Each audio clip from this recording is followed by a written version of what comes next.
Friends, ఈరోజు నేను చింతకాయ పచ్చడి చేస్తున్నానండి. ఎలా చేయాలో ఒకసారి చూపిస్తాను చూడండి.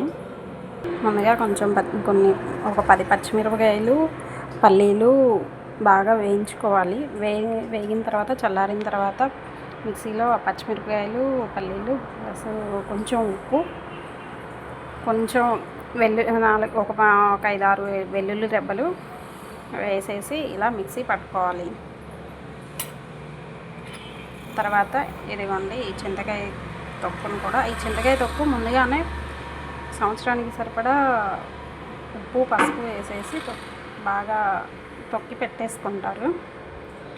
దాన్ని ఇలా వేసుకోవాలి. గింజలు ఏరేసేసి శుభ్రంగా పెట్టేసుకున్నదేనండి.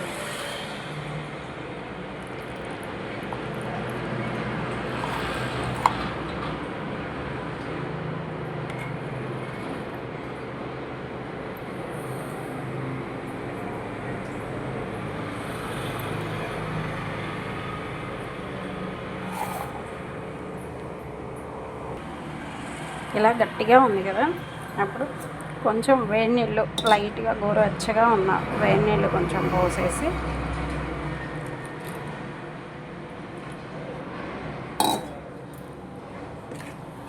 మళ్ళీ మిక్సీ పట్టుకోవాలి.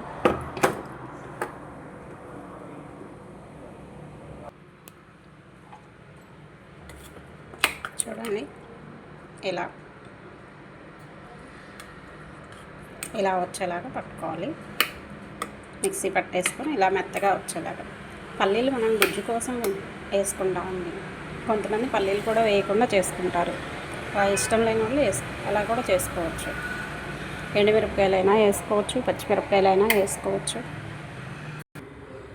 ఇప్పుడు పొయ్యి మీద బాండీ పెట్టేసుకొని కొంచెం ఆయిల్ పోసుకోవాలి, తాలింపుకి సరిపడా.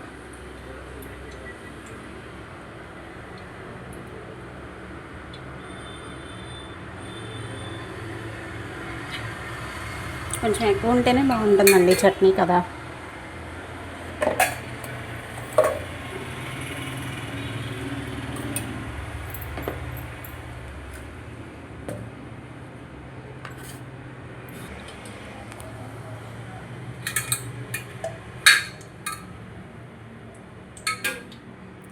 ఇలా రెండు ఎండుమిరపకాయలు ప్లస్ పోపు దినుసులు,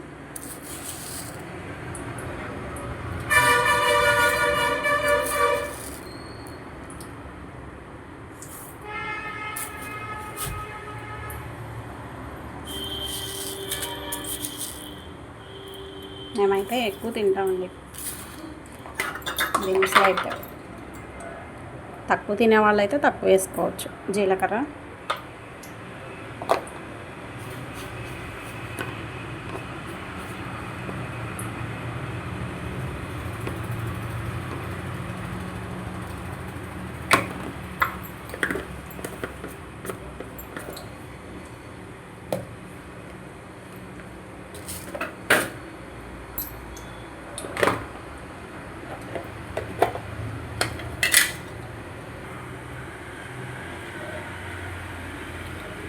కొంచెం పసుపు కూడా వేసుకోవాలి.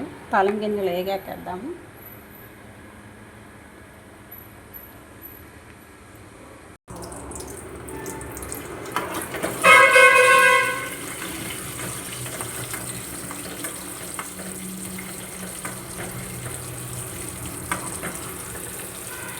లైట్గా రెడ్డిష్ వచ్చేసి లైట్ గోల్డెన్ కలర్లోకి వచ్చిన తర్వాత కొంచెం కరివేపాకు,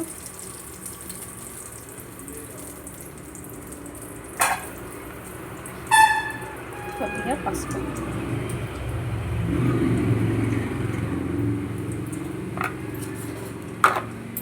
ఒక చిన్న స్పూన్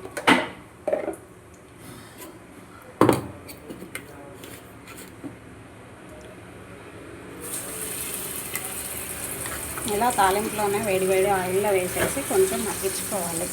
ఎందుకంటే మనం కొంచెం వాటర్ వేసాం కాబట్టి వేడి ఆయిల్లో వేసేసి కొంచెం ఒక క్షణం సగం మీద ఉంచేస్తే సరిపోతుంది.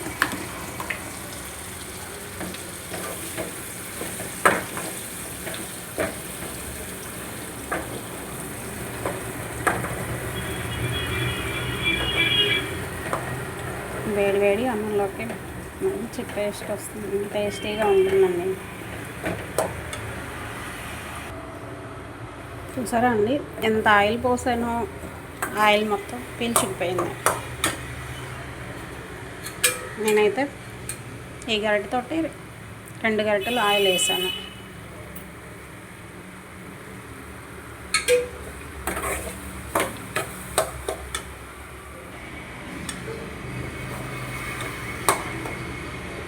ఇలాగ ఉడుకుతూ ఉన్నప్పుడు ఇంకా కట్టేసేయచ్చు అండి, స్టవ్ ఆపేసుకోవచ్చు.